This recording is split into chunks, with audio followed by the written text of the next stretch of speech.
Just before we move on here, just like because I had to look at it again. This was Florida's schedule last year. Mm-hmm. They played Miami, Texas A&M, Tennessee, Kentucky, who was actually pretty good last season. Georgia, Texas, LSU, Ole Miss. Honestly, honestly thought Napier was getting fired after the Mississippi State game, regardless of the result at that time, because they had Graham Mertz, but then Lagway was that blessing in disguise for the Gators. Yeah, that back to back LSU Ole Miss wins. So you know what? That's what saved them. Honestly, you get those back to back wins. Those are pretty. That would be impressive for any Power 4 team. So.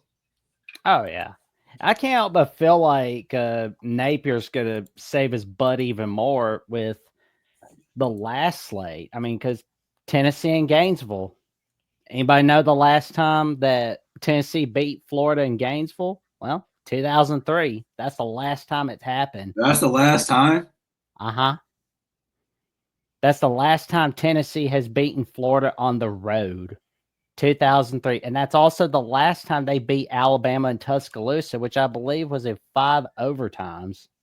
I bet you that would have to be the record for the longest, like for that longest streak. Because before that, I think it was Ohio State and Michigan. For the last time Michigan beat Ohio State at Ohio State 2 years ago was a long streak. So I bet you that Florida Tennessee streak is probably right there now. Oh yeah, that's the active streak. Yeah, that's a long time, Tennessee. They can't get it done in Gainesville or Tuscaloosa, and honestly, that's going to be the test for 2025.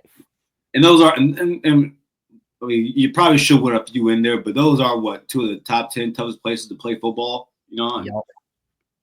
Yeah. Because I mean, if you don't win in Gainesville or Tuscaloosa this season, there's going to be a lot of people nervous in Knoxville. Mm-hmm. A lot of them. Some of them are going to overreact badly, kind of like with Harbaugh in 2020. And, you know, there were some of the Ohio State fan base just throwing the baby out with the bathwater on Ryan Day. And this was something I've said on multiple call-ins on The Voice of College Football, that I will go as far as to compare like Ryan Day as the Ara Parseghian from Notre Dame from 64 to 1974. Because like Ara Parseghian, I love you, Jackson. Great coach. No, let me hear it. Hit me with this knowledge. I'm listening. Well, Ara Parseghian, he had a great record at Notre Dame, but he had a humongous losing record against USC. Ara Parseghian?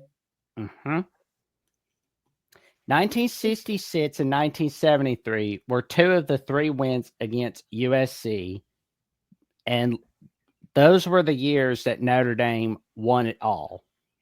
1965 was the only time that Notre Dame did not beat USC, but didn't result in a national championship for the Fighting Irish. And you know, a lot of people tend to forget about that losing record, which that's blessed in disguise.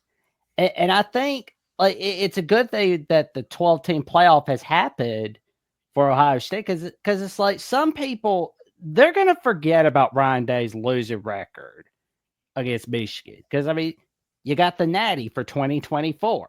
Mm-hmm. And, yeah, I mean, you lost to Michigan, but it was a blessing in disguise. It was the wake-up call that the Buckeyes needed. We saw it against Tennessee. And then we saw it against the Oregon Ducks. Smacked off the face of the earth at the granddaddy of them all. Mm-hmm. Jack Sawyer forcing that fumble on Texas. That's smacking Notre Dame. I mean, that was huge. It was I'll tell you what, in terms of just one of my favorite teams of all time in terms of Ohio State, they're up there with the for me it'd be them or the 2002 team as my favorite team of all time. And it's because the way this team did it wasn't always the prettiest. Like this, 2002 is probably one of the ugliest Ohio State teams of all time. 13-0. Everyone, if you're younger, go look at some of those. You don't even have to watch the game tapes. Just Google that team, look at the scores to those games. You'll sit here and wonder to yourself, how do they beat Miami? I don't know. But truth be told, that Miami team, if that Miami team was in today's football era, they would still be a top 5, top 10 team.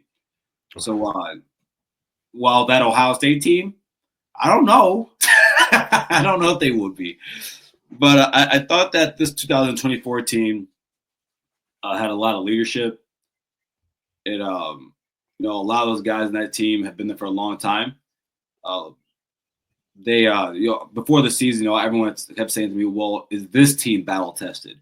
I said, I don't care to talk about this team this exact 2024 team is battle tested. The guys in this team have lost in every single one, most outside of maybe the Oregon loss in 2021, which is still a pretty big loss because it happened at Ohio State, and that was the first time Oregon had ever beaten Ohio State. Dude, this team they've been through hell. I mean, for 3 years, and most of 2024, everyone had negative things to say about the guys in this team. These guys they lost that Georgia game. Now, going into that game, Jackson, not a lot of people thought Ohio State was going to win or be in the game. Hell, I went out there that was before Scarlet and Blue show came out. I was on the phone with friends saying they better not embarrass me on national television. That's how I felt about Ohio State at the time.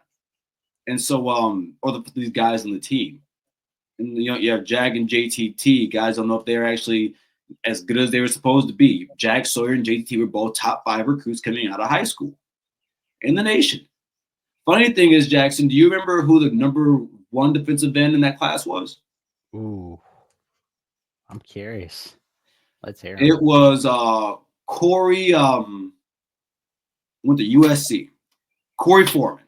Corey Foreman was the number 1 player in college football that season, and the number 1 defensive end. Jag Sawyer was number 2 in the country and at defensive end. JTT was number 4, number 5 in the overall, but number 3 defensive end. But I always found it funny that everyone had a lot to say about JTT and Jag Sawyer, but they never talked about Corey Foreman. I'm just talking a little bit of hypocrisy, everyone. But you have that. You got Will Howard coming from Kansas State. And, everyone was wondering if he could even do it. And I said, well, everybody, listen, Kansas State is a good program, a respectable program, one that I respect, one that I don't believe you can talk about college football without bringing up the history of college football without bringing up Kansas State.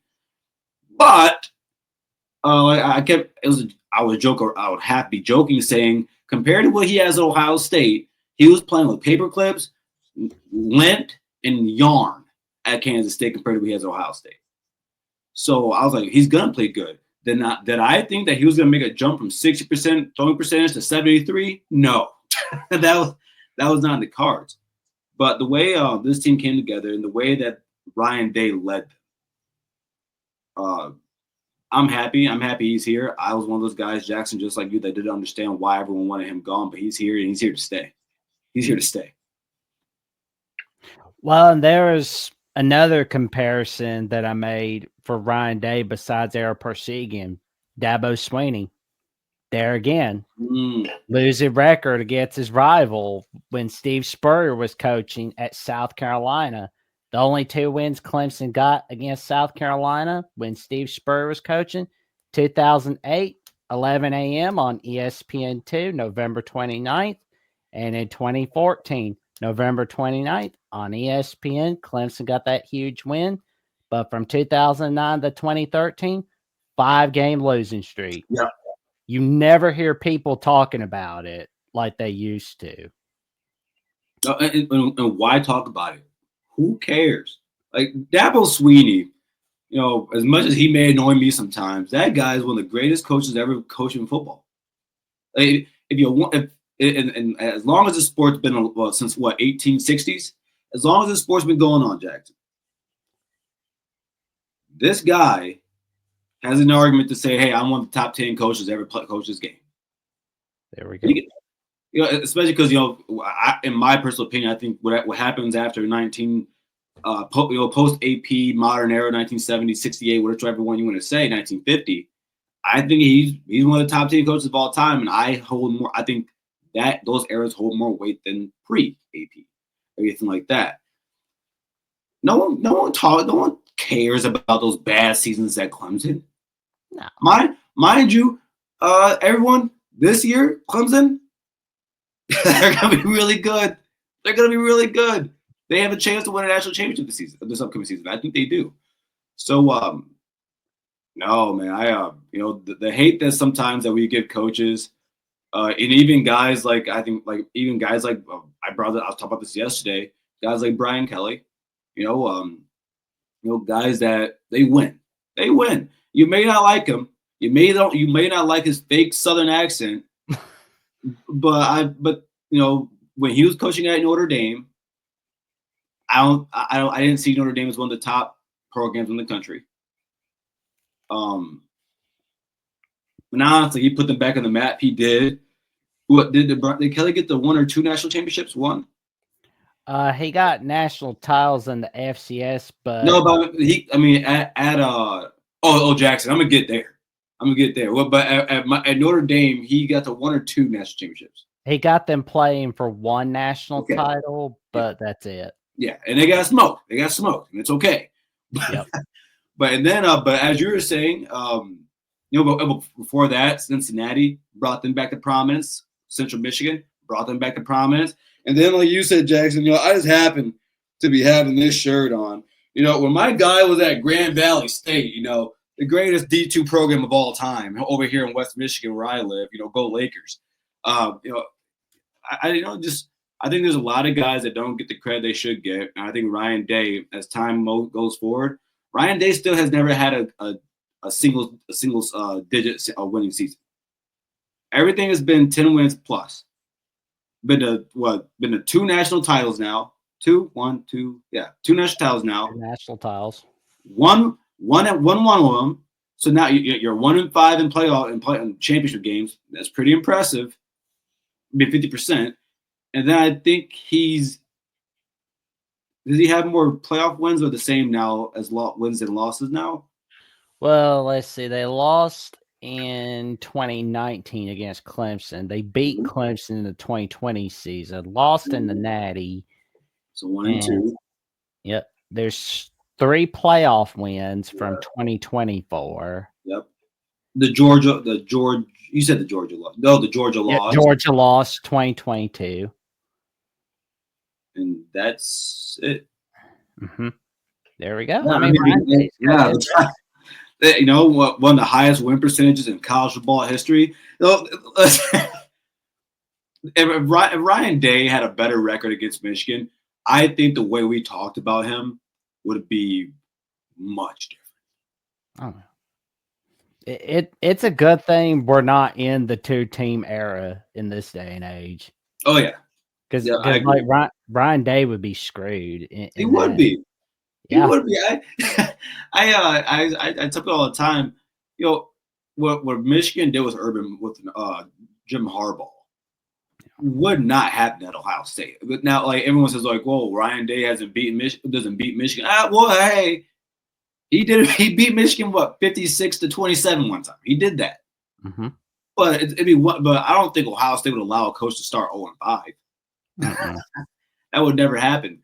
Let alone like if we didn't know that that Ryan Day was just scratching the surface or he was just right there.